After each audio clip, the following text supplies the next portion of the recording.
Welcome to New Talk. What can I say? It's Lillian Bailey's 6 till 9. And what we're looking to do is create a new way of dialogue. Where it is young people don't get a chance to talk and there's their chance to talk. And it's leaderless. Not no question time kind of way with a panel and it's heavy led. This is a full, controlled, leaderless talking mechanism called the Simone Circle. Used to, I think Asian American Indians used it. And this is now we're putting it into effect. It's been done at Lambeth Country Show, and it was a success. Even though it rained, people still came out as a success. But we've got the edutainment element. So if you look over there, we've got our freestylers. So what they're going to do is sum up what is actually happening. Usually we have acts that come on, but want something a bit different. Some people can, leave with a different kind of view and different kind of image. So as you look here now, we have the outer circle and we have the inner circle. If you would like to talk, I repeat, if you like to talk, have to be on them 4 chairs, yeah? If you want to say your piece and the 4 chairs are both all occupied, you happily can go up to a person, tap them on the shoulder, they have to get up and rejoin the outer circle. And that's how it is, the revolving circle. It's going to be rules, there is rules, yeah? No swearing, no joke. There's going to be rules, it's going to get very, very, very heated sometimes, but the purpose of it, the whole argument is to be leaderless and we're going to empower people. We're going to have 3 different questions. What's the first question, Jacob? First question is, why do you think the riots began? Why did you think the riots began? Second question, Jacob. Second question is, I don't even know what the second question is. Jacob, don't embarrass us here. What's the future of Stop and Search? Third question, Jacob.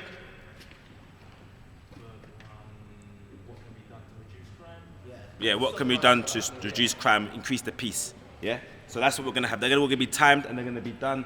It's going to be monitored and hosted and facilitated by Jacob.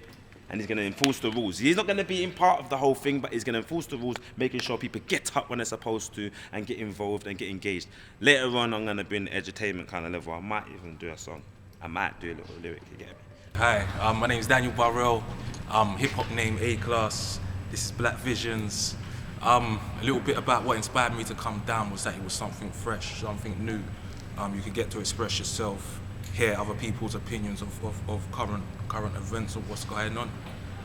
Yeah, it's important that we start to take some steps into making the community get a bit more healthy again, Done now. Yeah, my name's Gabriel Blacksmith. I'm an artist. I've been doing it for a little while. Always through my lyrics, not always, but mainly like trying to pursue through the lyrics, and the beats and whatnot, like a vibe of like niceness in the community still, cause there's been a lot of like madness going on from even way back.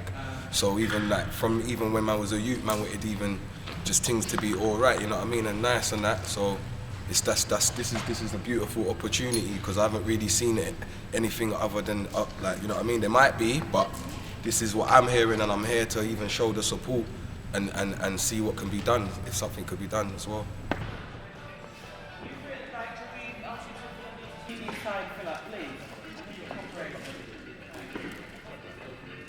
Good evening and welcome. My name is Ross Griffiths. New Talk is designed to bring the views of young people to create a non-violent vehicle to express their discontent, aspirations, and find peaceful solutions and gain recognitions beyond guns and gangs. The circle that you're sitting in is deliberate. It's called the Simone Circle. The Simone Circle is a style of meeting. It's leaderless.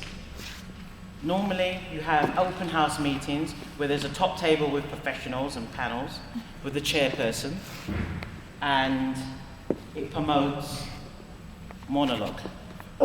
This style of meeting promotes dialogue, and through dialogue, you create an understanding. So the Simone Circle is about active participation.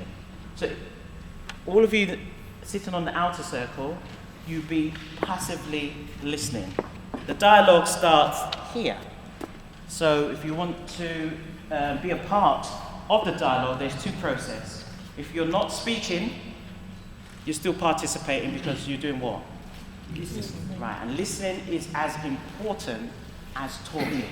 It's 50-50 when you do a style like this called the Simone Circle.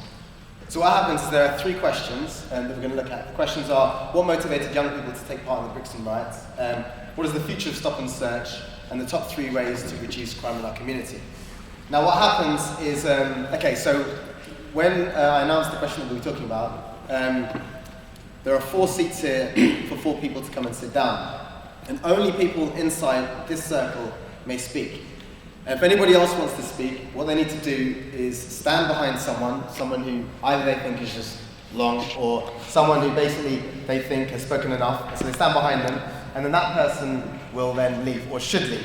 So if someone does come up and stand behind you, then you're supposed to remove yourself from the circle.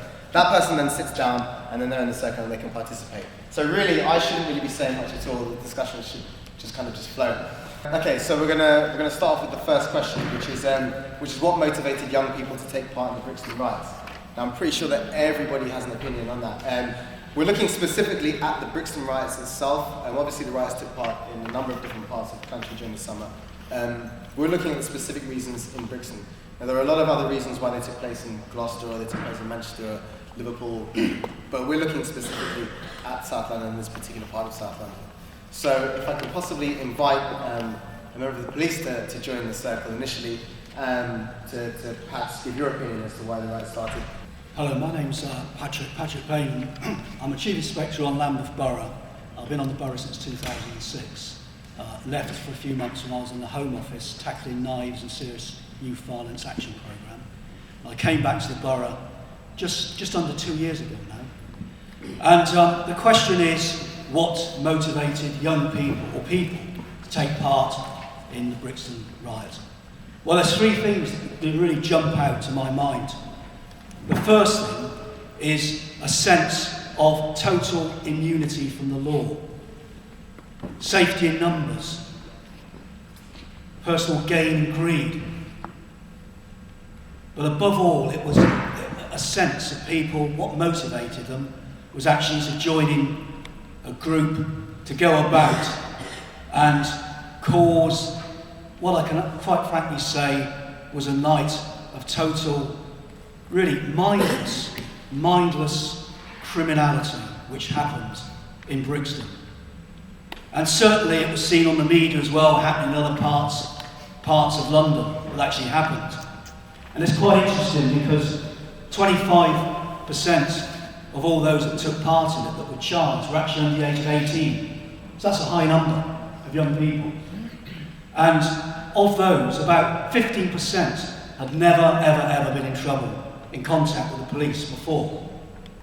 So clearly something happened that day with some of those individuals when they got up and woke up and went about their normal daily business. And I come back to where I started from. It was just a moment of total, well, certainly it was greed, it was personal gain, but it boiled down to the fact people suddenly felt, people lost their values, some people that took part. And it was safety in numbers and total immunity and feeling that they wouldn't actually get caught to carry about and do what they actually did that day. Very, very important point. So does anyone disagree with the opinion of a police officer here at all?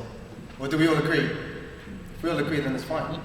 Then we can just move on to the next issue. But if someone disagrees, then I urge you to come up and say something. I would say I don't disagree with all the points necessarily, but what I would say is that there's a bigger picture and you definitely have to look deeper than that.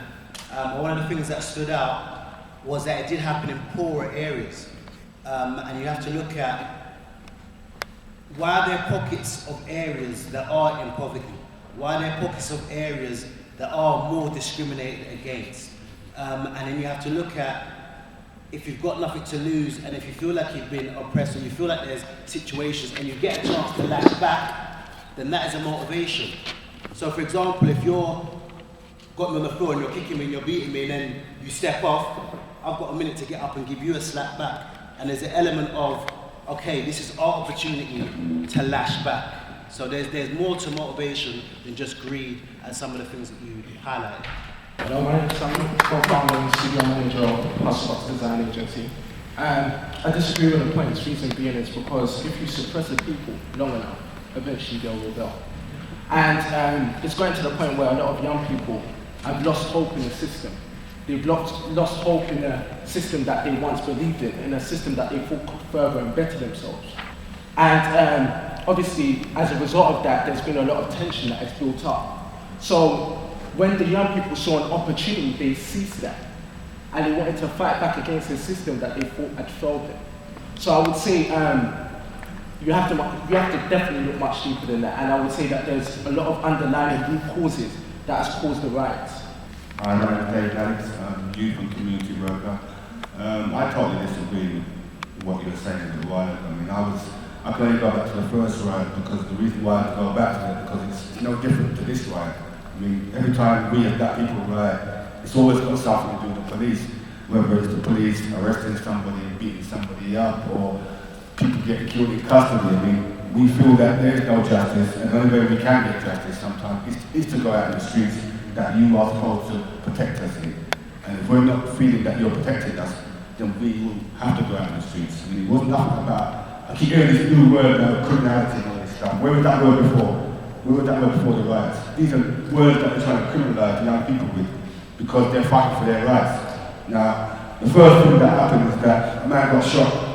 And then the stories, all different stories came back. There was no press coverage of police coming to and having a press conference and saying, look, this is what happened. It was all about hearsay. And once you get hearsay, the story changes every time. So I don't think it's about criminality. It was more about fighting for black people's rights. That's what I think. I must admit that I certainly, when we talk about pockets of social deprivation, etc., but does it necessarily mean that you need to join a big group and go along, break the windows of shops, go in there and take what you want? Because what does it do? It affects the area. Because there's some business in particular, Foot Locker, it's still closed. And I walk past it every single day. I look at it and I think, look, there's employment in there, opportunity, people that worked in there, etc. And yeah, there are ways to stand up and say, voice opinion and do what you've got to do. But it shouldn't necessarily come to it where in large groups of numbers you should go out on the street like that and just do what was actually done that night. But I do accept the fact that there are, people with their opportunities, etc. But there's other ways of expressing it. And also, if I was to hold up a piece of paper and put a dot in the middle of that piece of paper and say, that represents all the young people on this borough that are involved in serious criminality. There's so many other young people as well. I still don't feel that I accept what you're saying as well, and what you see on the media and everything in other parts of London, but it still doesn't justify. And the other thing as well we're talking about is what's the root cause as well. Another thing as well is around, to some of these young people that got involved in it, that took part, was really that voice of reason as well. To say, hang on a second, what are you doing? You shouldn't to join in, because come back to what I said at the start as well. Quite a large number, 40%, or 50% of those charged, were never in contact and in trouble with police previously. Yeah? And what happened to motivate that?